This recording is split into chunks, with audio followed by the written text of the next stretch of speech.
Good evening and thank you for joining us today evening at the Raw House.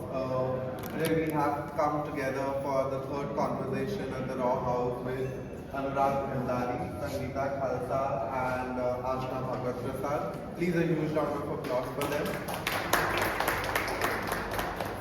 So the show that we are here attending today is called New Perspectives, and the whole idea was to present artists and designers who are working philosophically with perspectives which are not seen around or which are not the general notions of practice. So quite fundamentally, either the materials, the craft practice, or the way they are approaching their practice in general, it is philosophically different from what we see in the masses.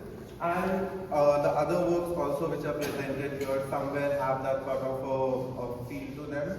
We'll kick off this conversation first with Sangita ma'am. She's been in the textile industry for over 20 years. She's worked in home furnishing, she's worked as an artist, she's a self-taught artist. And she has worked on several ranges, both in home linen and as well as her own artworks. I would want her to sort of talk about the perspective with which she started her practice, the experiences she had from them, and then eventually when she started doing the artwork, what gave her that direction. Over to you. Yeah, so I have just as an introduction, I'm a customized soft furnishing designer and a textile artist. I started my work with a very traditional craft of patchwork quilts, which was very much rooted to the sustainability, to the using of small rags and fabrics and creating a quilt. It started with that. Slowly, as the time went, we forayed into hospitality, and where the whole notion of sustainability or minimal things went to for a toss, like it happens in industries. And we do a lot of soft furnishings for five-star hotels and chains, where you see immense wastage of textiles and fabrics. So, been doing that for 30 decades of whole career, 20 or plus decades into hospitality, again coming full circle back to sustainability during COVID. That is when I again got connected with my artisans and craftspeople. I used to was connected with them long back during my college years. That is when I came to know that they have a lot of stuff lying around with them. And I'm personally also very person who loves textiles and would hold on to the smallest of the piece of textile that I would like, has story to it, is connected to someone I love or has some incidents behind it, and I will have stashes. I started creating art from that, and then started getting stocks from the artisans, and I started creating some furnishings from the not perfect fabrics. Those fabrics are all just lying there because of bad storage facilities that they have. And during COVID, it was such a bad scene for all artisans. Their finances were blocked and all. We bought those fabrics, created a collection post that. Usually collections are created before, and then the fabrics are either manufactured or gotten from the market. We did it the reverse. We got the fabrics and then created a collection so that we use what is existing and what needs to get out and which can get a more life, shelf life. And that is how the Softstory brand started and my textile artwork started. And I'm so happy that I got back there. And I feel that is a very big way or a kind of my own contribution or my own effort towards sustainability, towards being conscious of what we are buying and using and trying to use what is existing. I mean, it might be a big task to completely turn into cotton person or a khadi person, I would say, but then at least what we have, we maximize the use, we elongate the life of that product or a textile, I think we would be inching forward towards the sustainability. I think wonderful perspective to begin here. Now, while she's working with textiles, Anurag on the other hand works with much more harder or solid materials in that sense. So, Anurag, what was it like for you? How did this Ek Kalakaar design begin? So we started right before COVID, and when I decided that I wanted to do something in furniture writings, I looked around what was in my space, and I saw a lot of waste materials, and I was already having an interest in using waste material in some or the other form. But when the idea of furniture brand came in, I started making things from whatever I had in front of me.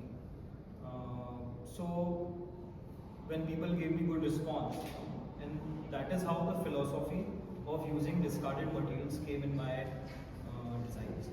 So what we do is that when we try to design something, we try to use less of new materials and more of whatever we find around us. So I try to give life to discarded materials, and I don't shy away from using any material. So we have used wood, we have used plastics, we have used tires.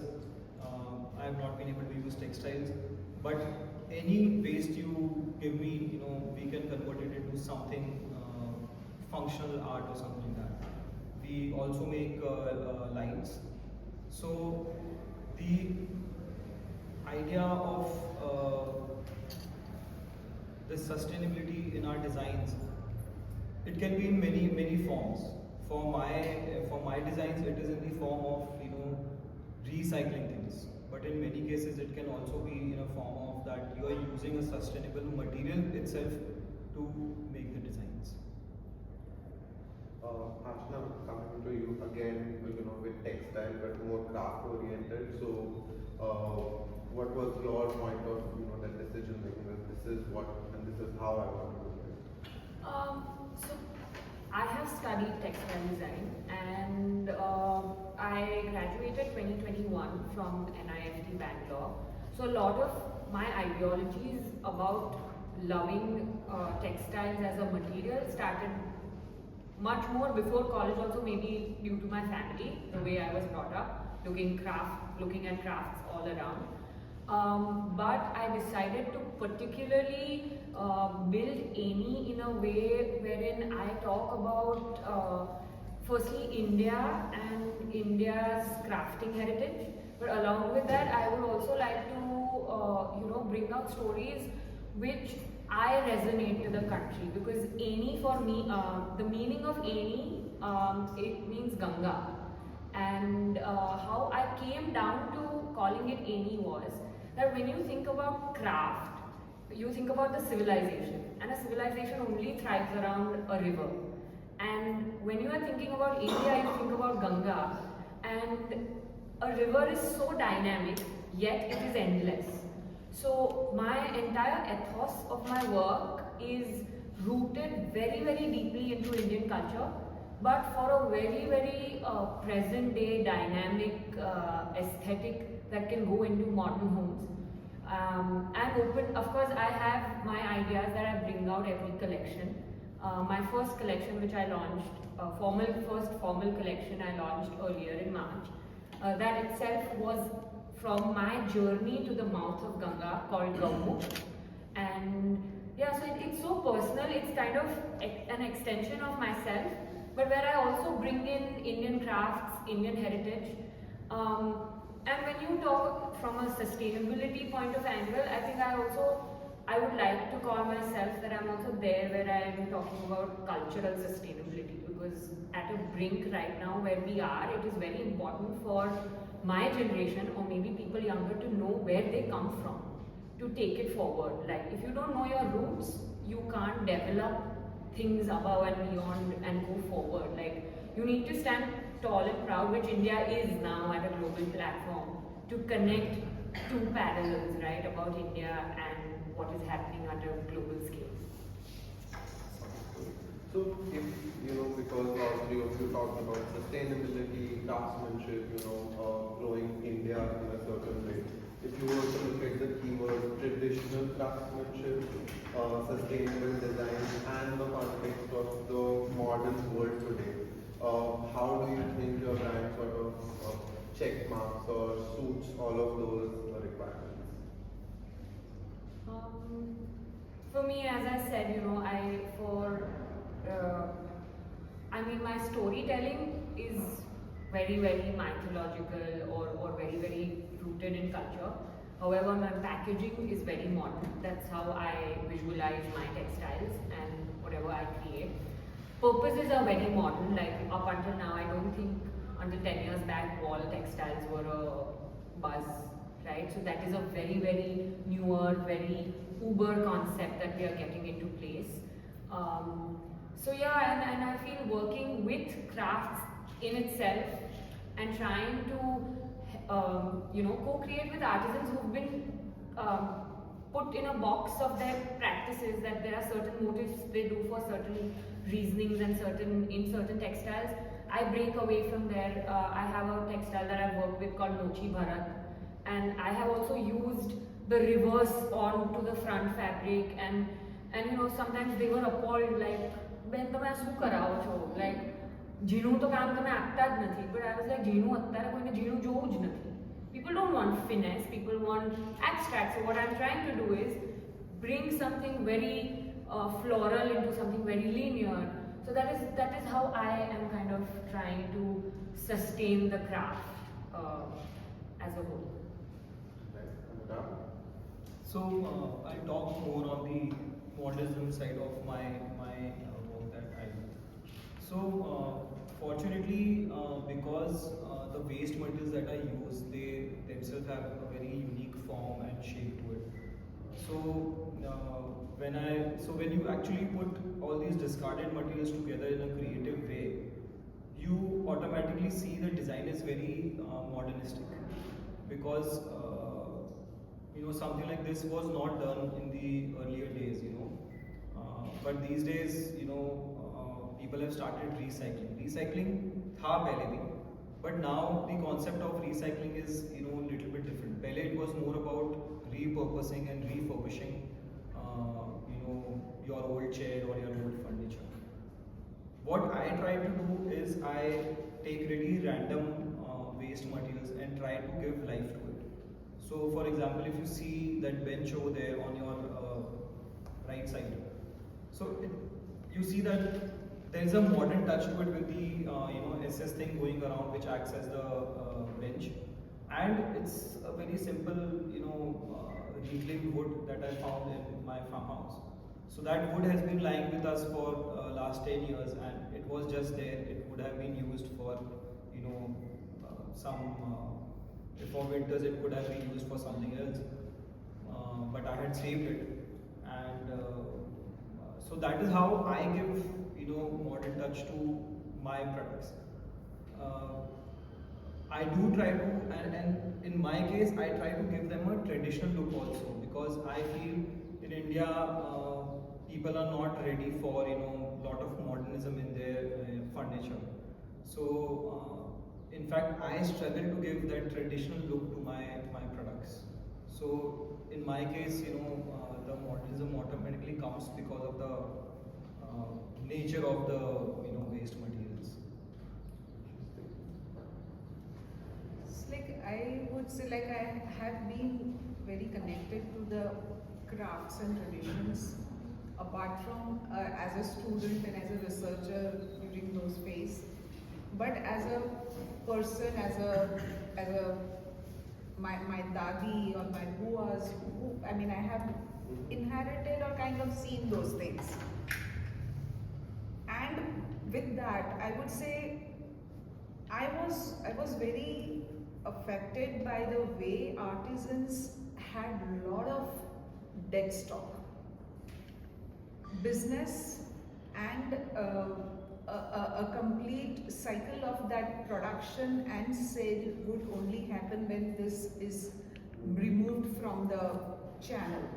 And for them it was difficult. So I thought that, where does a designer or a creative person's intervention here can help is that if there is a cloth, actually we go and buy things from the NGOs which are so far and remote that you don't have a courier service there.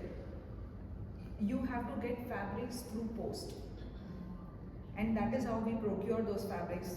And they teach women to weave, and during that naturally there are flaws because it's a teaching process, and those fabrics lie, just the stock lies around. So we buy those stock, we beautify the flaws, we enhance the flaw, we bring your attention to that flaw, and that is how it makes it more unique. But at the end of it, that is the craft, that is a fabric which has taken so much of manpower, so much of effort of a trainer, and it is a very important fabric. The weaving of Kutch and all, it is so intricate. How can we even let that 1 inch of that fabric go just like that? So I try to use those fabrics, but with a modern twist to it, in a way that I would use those faded or faded fabric and make a origami out of it. When you fold a fabric, it naturally has a very different look to it. It gives that dimension to it. It becomes modern, but the fabric is traditionally created and it is there. It has a beautiful weave. I would maybe take a traditional technique of katam and just move that patti everywhere in a very modern, flowy way. It becomes abstract, but it is rooted in tradition, and it is something which is now, and then it can go into any decor. I would, yes, customization and a particular space designed object or textiles are important, but at the same time having some design which can work in different spaces and aesthetics is also that equally important, I say. And that is how I twist and create a modern connection with this traditional things. So this sort of brings me to my next question, where we are at the end of the day talking about inanimate objects, products, artworks, etc. Whereas the backstory of them has to do with crafts, years of experience, passed down knowledge, designers, now going to craftsmen and sort of co-creating or collaborating with them. So when there is such a long process, so many technicalities, that eventually going to make this inanimate object, how important is storytelling to convey the concept of the product and your process of actually having created it? Because eventually the product is not talking. So, how important does it become for you as designers or creators to get the audience to know what is the story behind it? So I will start, like I said, I use a lot of craft fabrics which are either faded or dead stocks, but indeed they are important and very nicely created craft fabrics by artisans. So if I go by the storytelling of it, I have created a cushion cover out of an indigo faded stone procured from an artisan or cluster. Now, when I know the backstory of it, when they weave this fabric or a stone in a pit loom, they don't cut, they first and foremost, they don't wear any footwear, they pray and then they sit in the loom and then they weave. And the whole, unless they complete that whole thing, there's a proper process going on. In the evening again they do bhajan and all. So that, like we know, the aura, the vibes that get into that fabric is so important and so unique that they don't cut it, because for them it is very pious.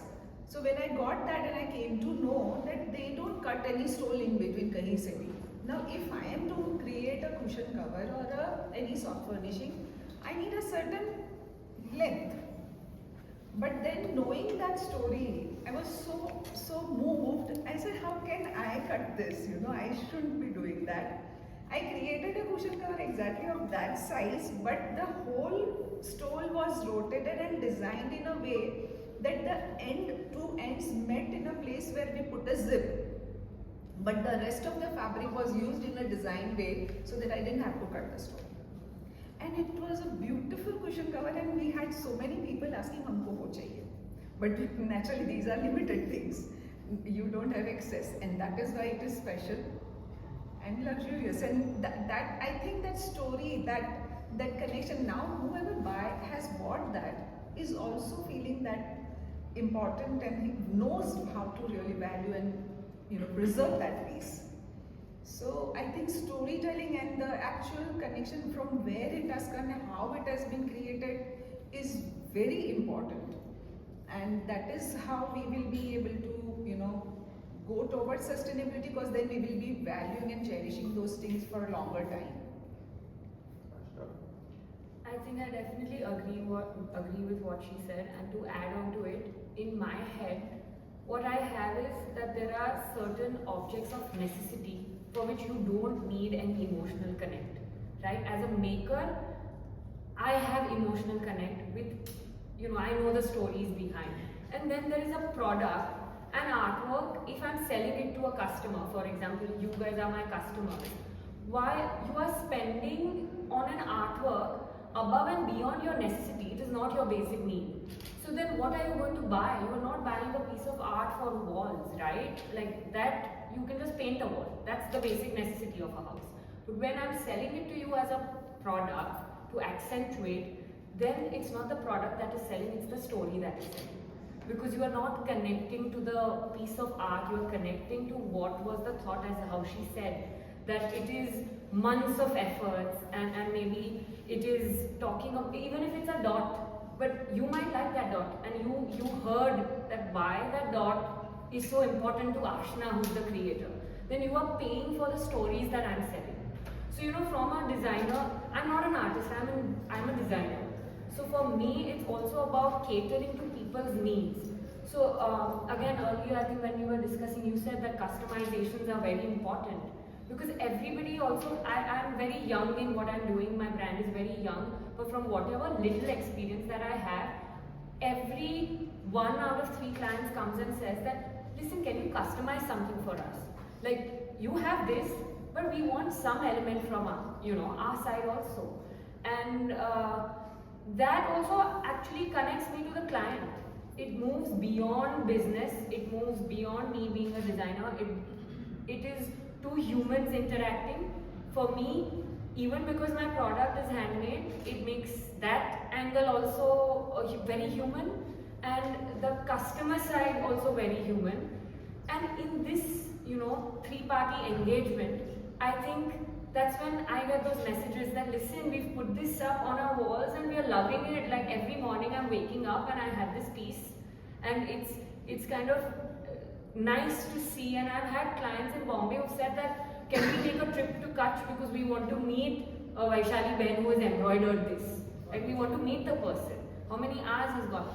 And for me, that is what I want to work in, the human side of what Indian craft has. Like it's all about the human, right? In an AI world where everything can be done digitally. Why are you there, and why are you selling something handmade? That is so important to kind of understand. So I also believe something on the same lines. Stories are very important. Even every one of us, our names also have a story. Product without a story is nothing actually. A brand without a story is nothing. Actually, everything you see these days, they have a story. Story may be good or story may be bad or okay, but story to every product is very important. In my case also, every product has a very important story. In fact, whenever I exhibit my products, as soon as I tell them that these products are made out of discarded materials, I get their attention. And that is when they come to know the philosophy behind how this product has been made, that is when they connect. And these days, every one of us, we are very much emotionally connected to our products, whatever we use. Even when you are wearing something, you have this consciousness now that okay ये handmade है या ये polyester का बना है या क्या है, you know. So it has already started. People want customization, you know. Brands like Nike, they have also started doing customization at different levels, you know. So why do people get customization? People get customization because they want to connect with that product emotionally. And if our products do not have stories, it will just be a product.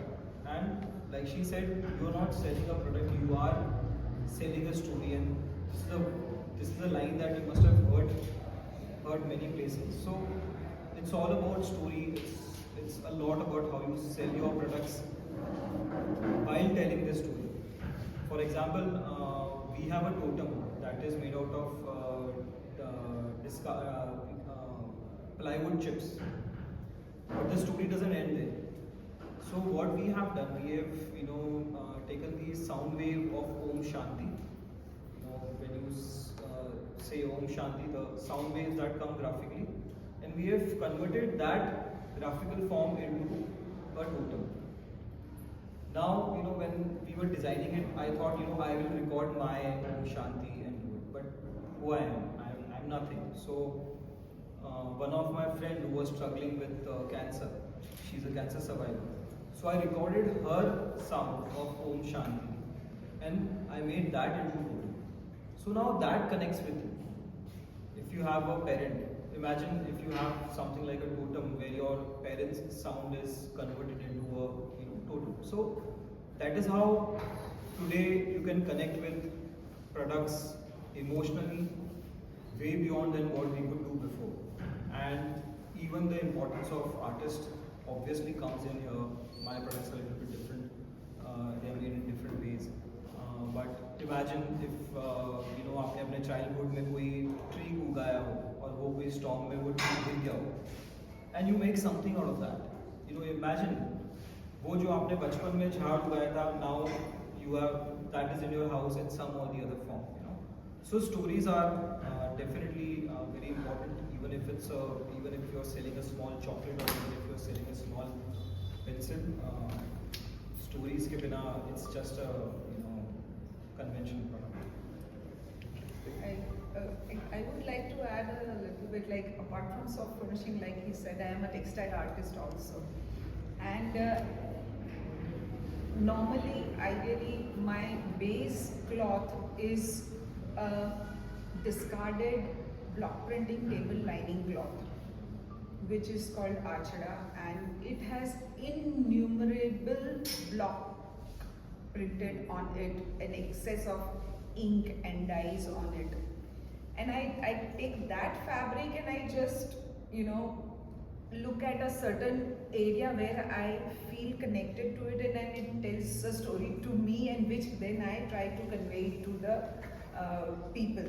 And in that I also use fabrics which I would have something that my husband had left for me, something that my kids would have gotten, and I do customization for people who would give their special things to me, and I would add that as a textural thing or a surface treatment thing on that art.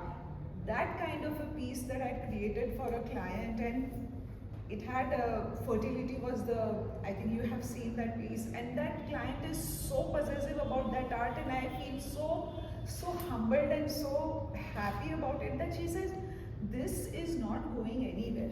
I said, I wanted it for a exhibition. No, this is not going. This is a part of my life now.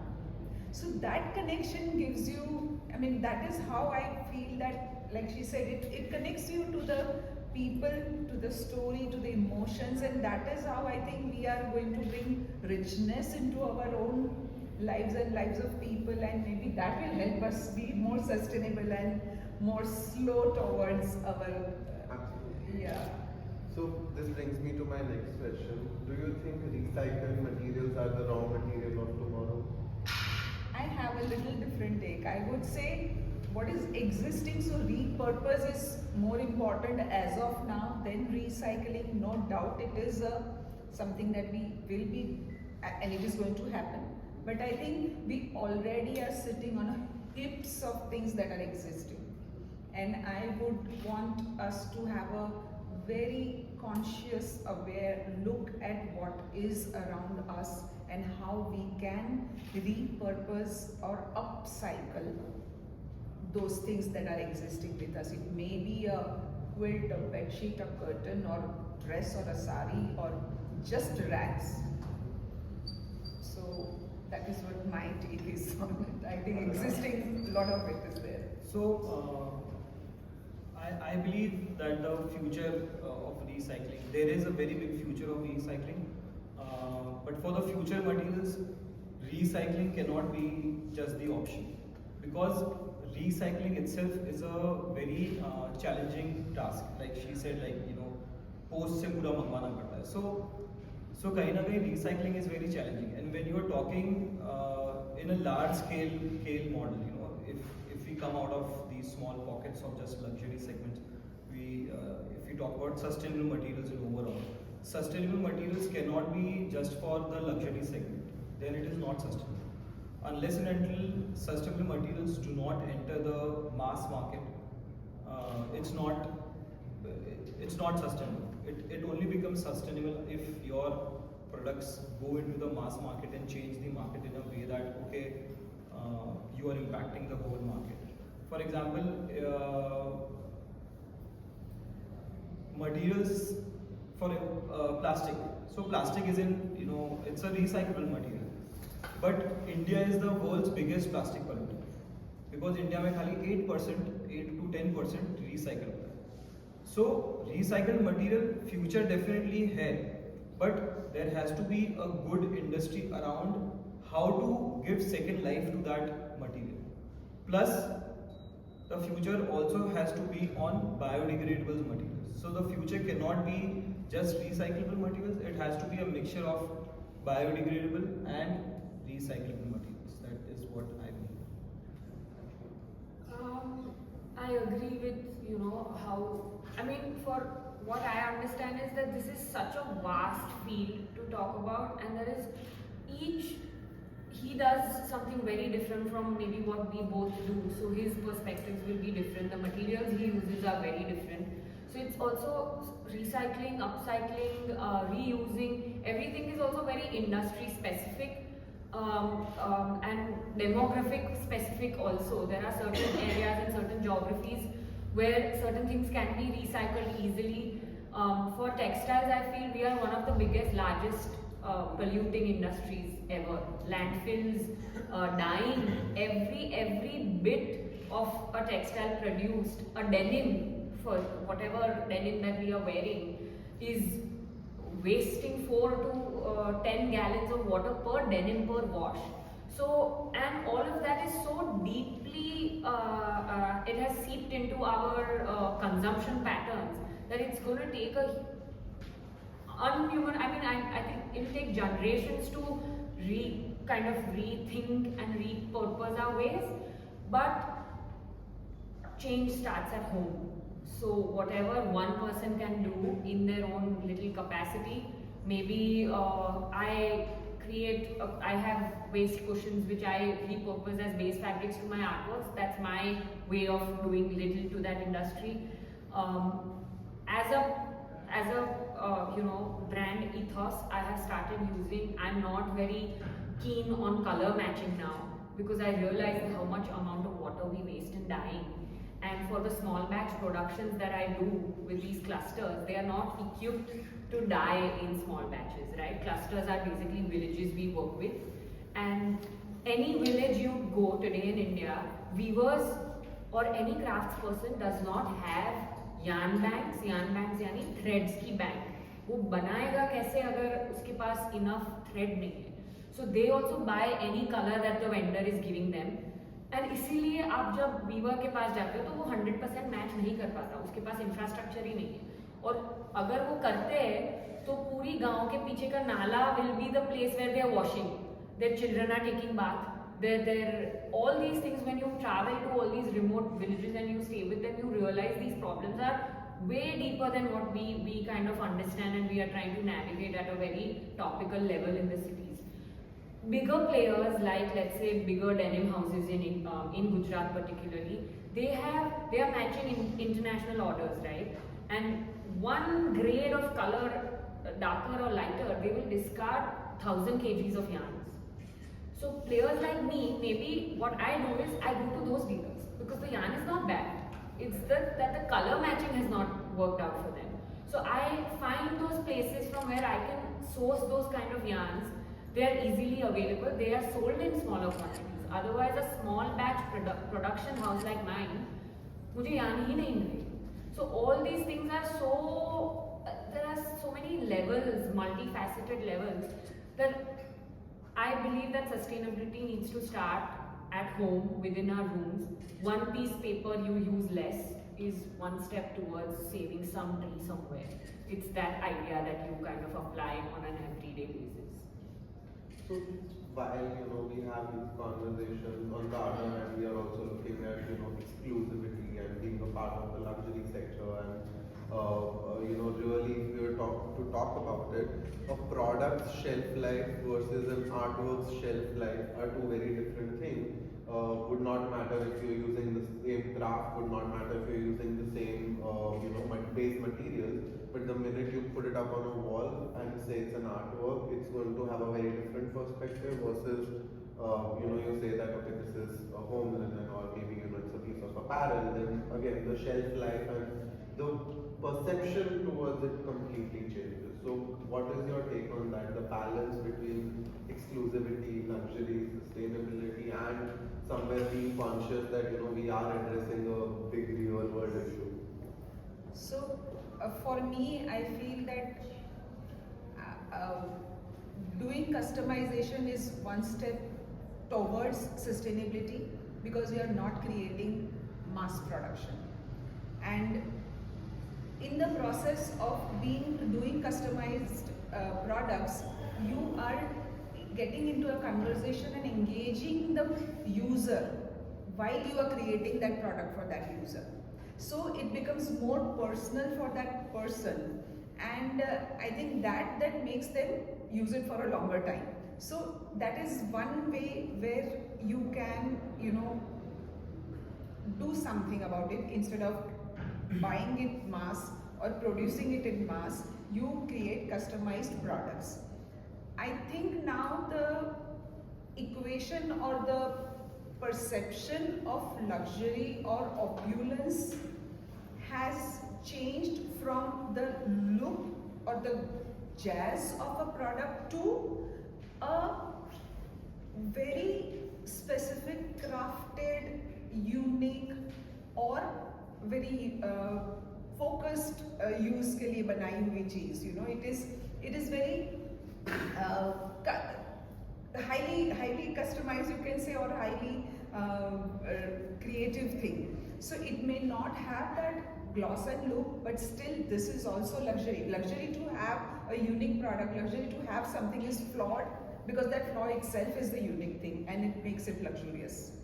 So I think now that boundary or that line is thinning, and for good only, that you don't want to have something which is aaj chamak raha hai, kal nahi chamkega. Instead, something you use today and let it go tomorrow. Instead, you value today and preserve it, and that is how I think the luxury market and the sustainability both can be balanced. So that's a very good question, and also very challenging for me at least. So today, making a sustainable product is a costly affair. There's craftsmanship involved, and there's a lot of work I do when I make my products.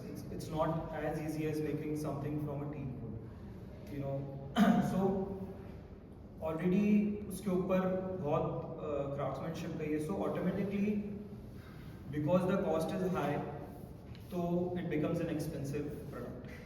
And then I have to aim for the luxury segment. It's not that whenever people ask me what's your target market, so in my case, I don't decide my target market. My products define the target market. markets. I don't aim for, okay, I want to make for this luxury segment, or I want to aim for this segment. So today, any sustainable product will be on an expensive side, so it is automatically on a luxury side. This all also depends a lot on what the trends are going. Like how you said, the trend today is of abstract textiles. So it also depends on what the trend is going on. Like these days now, people like mud houses. So people who were into making houses from marble, now they are moving towards making houses from mud. So it also depends on trends. It also depends on what's going on around you. But there's always a very thin line between this sustainability and luxury, because a lot of times in luxury you end up wasting a lot of material, and the kind of competition that you have right now in the luxury segment. In my case, when I design products, you are always competing with someone who's making products from new materials. So you can imagine if you make something from a new material, completely new material, well polished and everything, and you can imagine a table that is made out of a discarded wood or something else. Aesthetically, there will be a difference, but then it comes to your story, how you present that story. So the good part is that sustainability का concept अब लोगों को it's a fad, sustainability, so that is where creators like us, we can bank on. ठीक है, we as creators, because we work on similar lines, sustainability is something that drives us. It comes from us, from our heart, but that is not what sells. जो अच्छा लगता है लोगों को वो बिकता है, and the story that we tell वो बिकती है. So these days the story of sustainability is selling really well, and I think so by banking on this, we can inspire a lot of people, and we can definitely try to change the trend towards something better. So I think so these are good times where the idea of sustainability plus luxury can really come together and do wonders in this industry, because ultimately जो चीज़ें luxury में दिखती है धीरे धीरे वो transform होती है नीचे उधर mass scale industry. So it is good, how the market is moving towards. So I mean, again, I agree with how both of them put the perspective, and I think I will answer this question in a more ideological manner as to what I perceive luxury and sustainability in craft would be. Money today a lot of people have, but people don't have the time. And today's if a person I feel is ready to wait for a particular thing to be made over 6 months and wait to see how that process comes along, and then takes the pride in utilizing that one piece, whether it's a sari, whether it's a pot, whether it's a wall art, whether it's jewelry. But if you waited 6 months, whatever amount you've paid, that's secondary. You have money, but you've given in the most important thing, that is time, for which the maker is also charging you. So of course it is cost intensive, but that is going to make you feel content and happy in a manner that wherever you use it, wherever you flaunt it, you will set yourself apart. Like you are going to be different. And people, in an era like my generation, we are continuously scrolling screens to be influenced. And that entire segment of luxury influencing is also very mass, I feel. Like if I'm seeing 50 influencers using the same thing, it's not luxury. Luxury is behind the effort, the time. Even as a consumer, what have I put in to buy that product? Apart from money, you are rich. You are not luxurious in your choices. A person can use ittar and look luxurious, versus a person can use a Gucci, not naming brands, but can use something very fancy and still look very massy. So you will set yourself apart only in the, if you have the bandwidth of time and the luxury of making those right choices in a manner where if it resonates with you. Something resonates with me, that is my luxury, you know. Again, it's a very independent kind of idea, and the consumption also in every area, like for her, for him, a client will want something in a certain manner, and that for them might mean luxury, but for them who are creating, they might not put it in a luxury category. So I feel it is a very subjective perspective to it. So for normal practices, product design, interior design, architecture, we have a certain set schedule, things, happen every year, you have a target, and then, you're looking at designs, working on it, prototyping, then procuring the raw material. So it's a full process, that is followed throughout the year to create sort of a sense of continuity or a pattern in the way you, run a practice. So with all of your practices which are dependent on material, which are dependent on you getting the waste, there being an output, like a custom person coming in to make an order or something. So then how do you sort of, is it a sustainable way to practice as an artist and designer?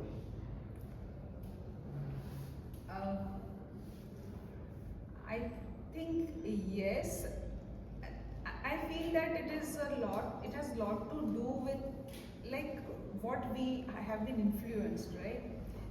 We are, as humans, we are people who can get carried away and influenced very easily if there is a very very touching story or a reason or something that moves you, right? So I feel that here also it is maybe a responsibility of designers or people who are conscious about how the trends are going. We at Softstory and me as a person, as a designer and as an artist, I refrain from creating numerous, 3, 4, 5 collections.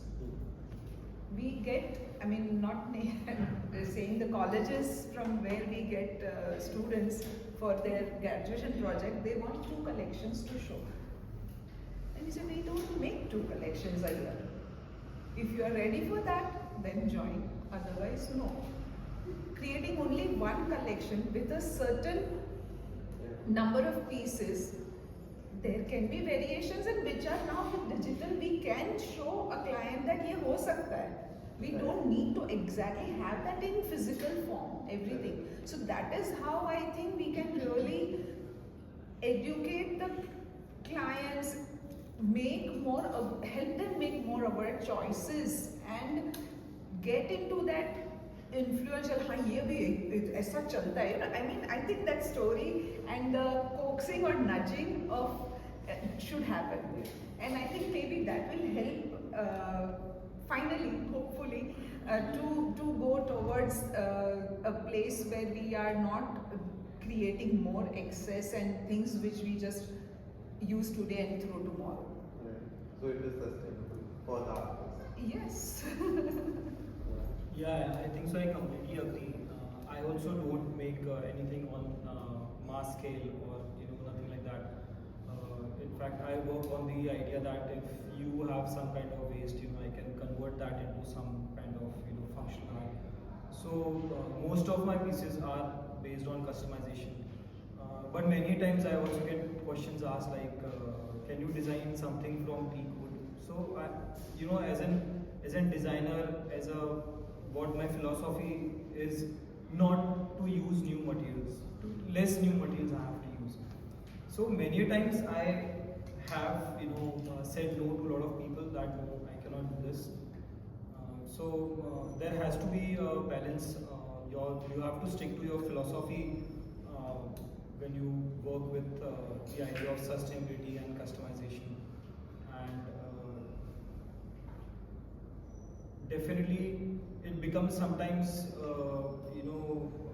as I participate in a lot of exhibitions, I always have to create new products for all these exhibitions. It gets challenging, and also like how you said, the interns come in and they ask for like collections and everything. But believe me, making collections is not easy. Designing a product, it requires a lot of things. I'm sure most of you know that there are a lot of things that you have to work around. Even if it's a small lamp, there are so many things you have to think around. And the idea of collection, I also don't go with that because I do work more with my heart and less with other influences around me. I don't follow any trends or anything. But yes, many times when people say like from Pinterest they pick something and they say like can you make something like this and that.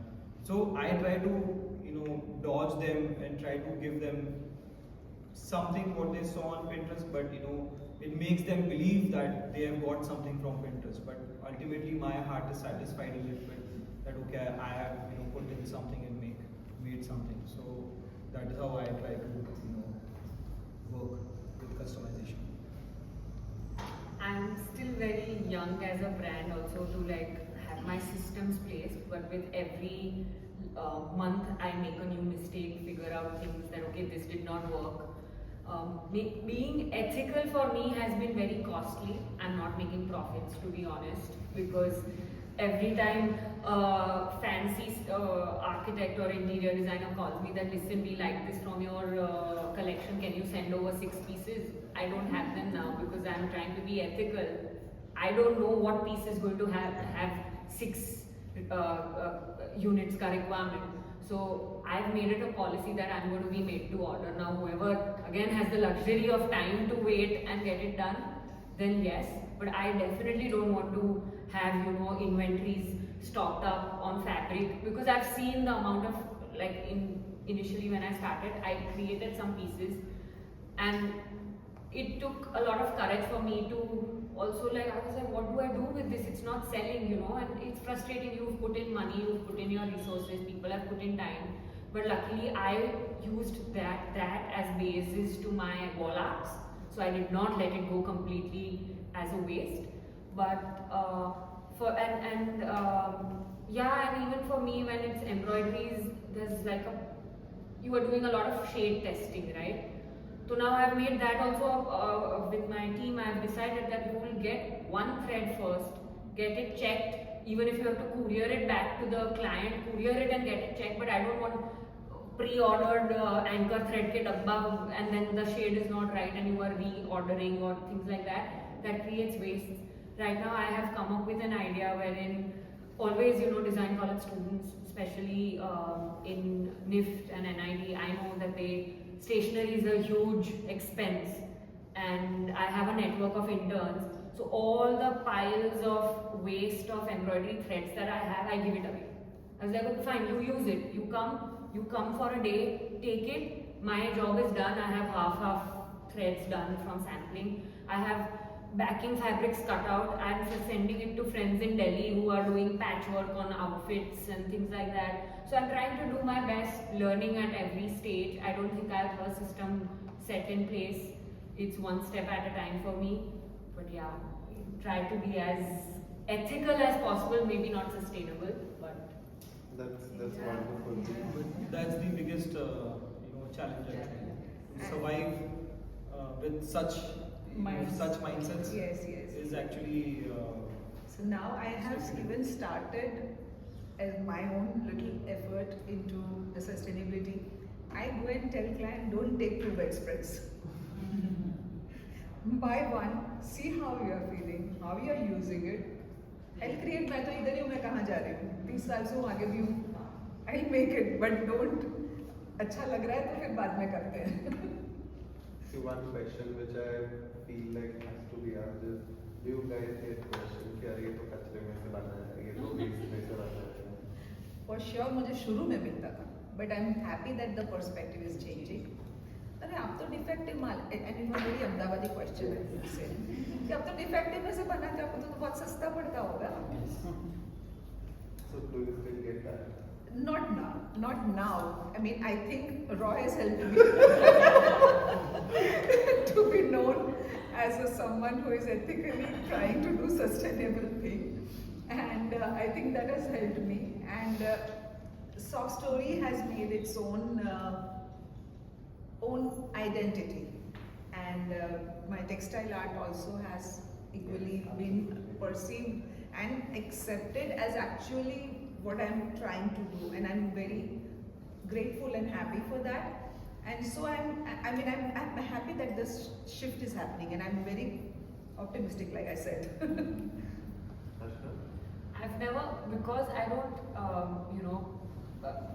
recycle and use it, so I don't get that question. But I've gotten questions like, can we get the exact same design reproduced and things like that. So I've made a nice little policy page now that I send to everybody that don't ask these questions. This is handmade, because every time you are spending like hours on call explaining what you are doing and people don't value. Especially Ahmedabad, everybody will try to bring the prices down. Like whatever you quote, go 50% down, and then they'll come. But like, so that also, you have to kind of be a preamble, and then now I'm getting the guts to say this. 6 months back, if you had asked me, I was that, ठीक है कर दूँगी अभी काम चाहिए दे दो जो आ रहा है I'll do, because I have to sustain, right? Like, but yeah, now I have a terms and policy where I explain that this is a handmade product. There can be defects. Cushions also might have certain slight dyeing variations. So all of those things are a part of us. Anurag? Yeah, so definitely, people say कि ये कचरे से बना है तो सस्ता होना चाहिए. This is the most question I have. So yeah, sometimes I say, depending on what my ego at that level is. But sometimes it gets really irritating, that people think कचरे से बनाए तो सस्ता होना चाहिए. But what I try to do is I try to make my product as beautiful as I can, and they don't even come to know that it's made out of waste, and that is where I try to bang. Yes, ये कचरे से बना है, and इसीलिए इतना महंगा है. Those are my mostly lines. So there are different ways I deal with. If I'm in Bombay exhibiting, I'll use different language. If I'm in Delhi, I'll use a different language to communicate. South में people are more understanding, so most of them have never asked me कि ये इतना महंगा क्यों है कचरे से बनाए तो. But in Mumbai and Delhi especially, they used to say this a lot. कि ये कचरे से बनाए तो सस्ता होना चाहिए. But then, in fact, one of the Delhi person I told, you may never ask for a discount when you go to buy an LV bag or something like that. But when you see this, you are asking for discount. So, I say, it's a designer piece, it's a designer brand. Sometimes my ego says it's a designer brand. So, it depends on my mood sometimes. Location and goal. Yeah, I think this also we can, I started my work and we launched ourselves in Raw. So, and having that proper curated, crowd to present your work, and still the very first bedspread that I sold was asked for a big discount. अरे आपने तो इसमें से बनाया है. But I feel how we can meet that is by really the way you are doing it is so aesthetically awesome design itself. I think we should come up with that we make it from this later on once they are wowed by the design and the aesthetics. Then coming up with that how it is made and why it is made, I think that is actually I really preceding the. आप जो कह रहे हो वो सही है, but at the end everything comes to branding. Cristiano Ronaldo की wife का नाम मुझे नहीं पता है, but she had a big hoarding somewhere. वो hoarding से they made bags. ठीक है? वो जो hoarding होता है उसका कपड़ा बहुत flex material. You know how bad it is, right? It is like plastic. उसका उन्होंने bags बनाए and it got sold within an hour.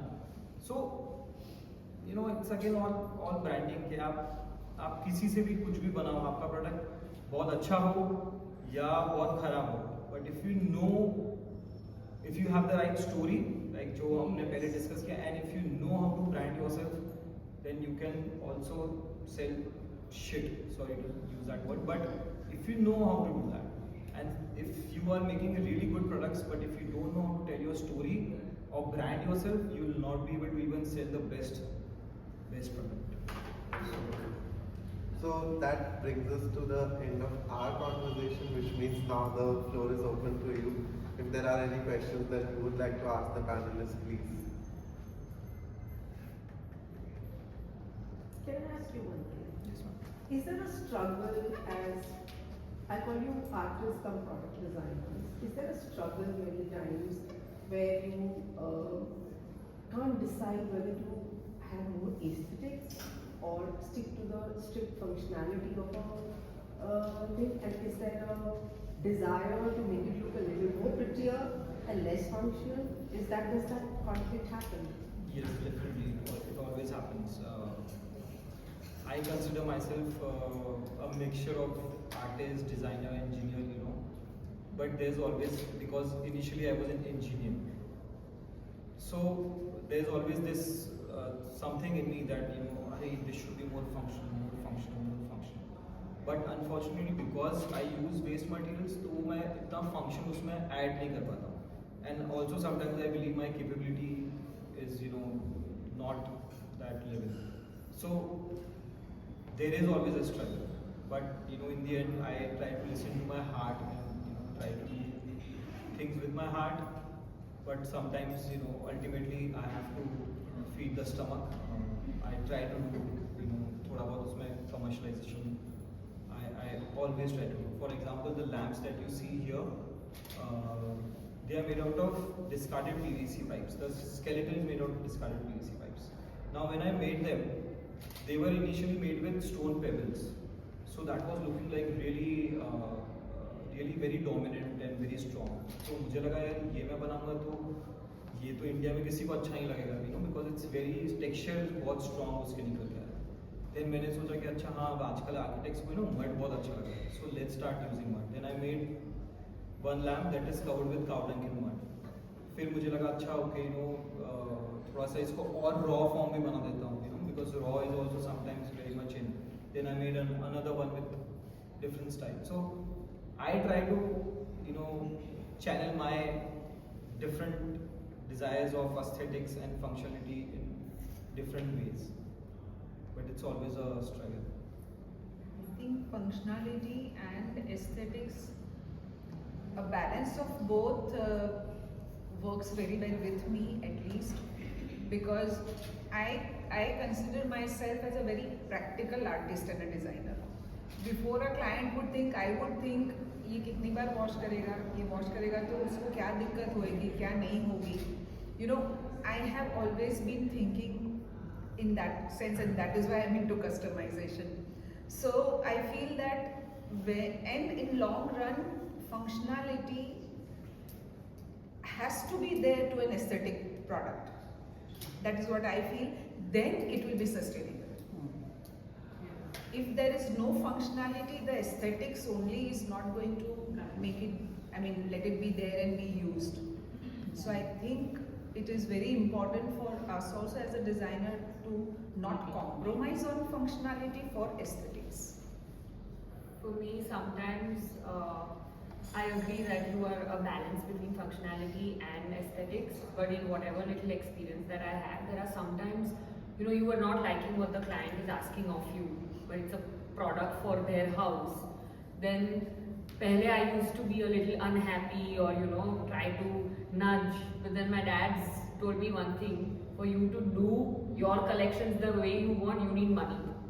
Keep two things separate. Sometimes cater to how he said that you have to fill your stomach. So that's a very honest opinion. I'm saying I'm not sugarcoating it in any fancy things. There is a set of clients who will want certain things, but they are ready to pay. You do that for them. And then there is certain things where I want my brand to reflect, then I keep it the way my image is. Now if somebody comes for that, then it's well and good. But yeah, that's the lopside of being commercial. I have an overlapping question. I mean, in an extension to what she just asked. I see a lot of creativity around. I see your commitment and love for ethical practice and sustainability. So it might be getting limiting at some point, probably. you might be, so my question is, do you guys feel that creative block at times? And if yes, how do you combat or how do you crack through or break through that creative block, if I don't?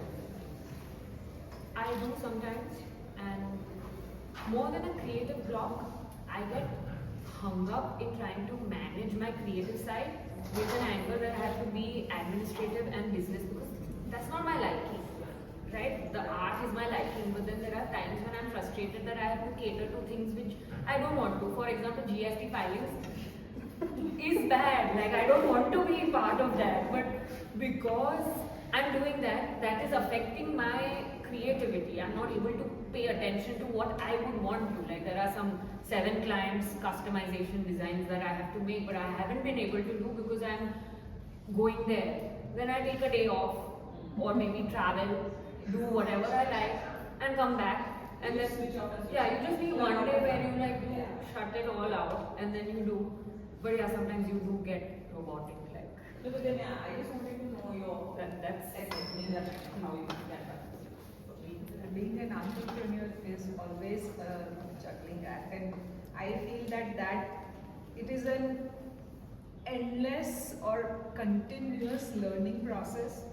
After 30 years also, I got into a course in IIMB to really see how you can really, refine or do things more effectively and not tax yourself so much into the managerial thing of the business and be more on the creative or what your skill or your forte is. So I think it's always it's continuous learning curve, and entrepreneurial journeys are not easy at all. Same. So in my case, sometimes when ऐसे तो मुझे time कम मिलता है आजकल because GST filing एक वो pressure रहता ही है, administrative काम बहुत रहता है, and I hardly am able to design myself these days. So वो challenging तो रहता ही है, but whenever I am designing, I have the creativity is there, but still whenever there is a block, I do visit kabad khanas. So, Yeah, absolutely. Like because that is what motivates me when I see waste around.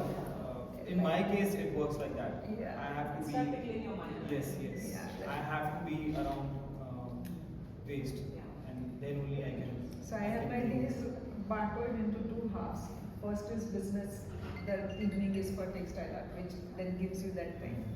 I think that is how it What is happens. your techniques and ways of dealing with these issues to make it You have to work around. Yeah. We can take one more question. While it is often said that sustainability begins at home, should we also prioritize introducing these values to children through school systems? absolutely. Yeah. There was a question we had discussed earlier. Yes, absolutely. So it is happening these days. Even my 2-year-old, they are teaching to recycle plastic bottles. So it has started now, and I'm sure slowly, this will be in fact a field to study. Like how Yes. AI has come. This will be a field where you study. So And, it is going there is to. also the sustainable fashion courses and things like Yeah. where I think people are getting more aware of it, and it is starting from a low The fact that you standard. asked that question is A change, yeah. It's a change because we as when we were young, we didn't give a damn. Like where the water was coming from or where the water is flowing to, we didn't have that worry. But thanks to us, we're doing it for you. So you are asking the right questions now because I see my younger one. I was telling them he's just 11, but every morning we see that whether the staff has separated the wet waste to how the dry waste. And he's fascinated with it. I don't know why, but he's fascinated with it. And every time the wet waste is mixed, we come back and like every morning I'm telling them, Mama, they are not mixing it. I'm like, okay. And so every morning we see whether the wet waste and the dry waste is separate or not. And we didn't have these worries and we didn't give a damn. So that's a good question coming from you. But I think you guys will undo what we've done. Anyone else? Well, thank you so much for joining us this evening. We hope that this conversation was insightful and, in some way it has sparked this whole idea of a new perspective. When we were doing the brief for this current show, one of the largest arguments or discussions we had was that while there are practices that are working into it and while there are tremendous works coming out of this sort of a philosophy, are we as a market ready to accept this on a larger scale? Are we as people okay or happy to take a product home which we know has come from, say, waste as its raw material, or has a more simpler basic material but has been given this form and philosophy? Are we open to accepting that, or as market, are we still the people who will look at a product, as an inanimate object which will take some place in your home? And somewhere we feel like the more interaction you have with one product. The last talk we had, Anjani said that we wash our own plates. We eat in the same plate, we dry them, we store them on our own, and hence that one ceramic plate for both me and my wife, it is this object of necessity, it's this object of love, that this is what I'm going to be eating in. So somewhere until we get to that point, we continue to have these conversations, push people, and someday get there together. So thank you so much for joining us. A huge round of applause for our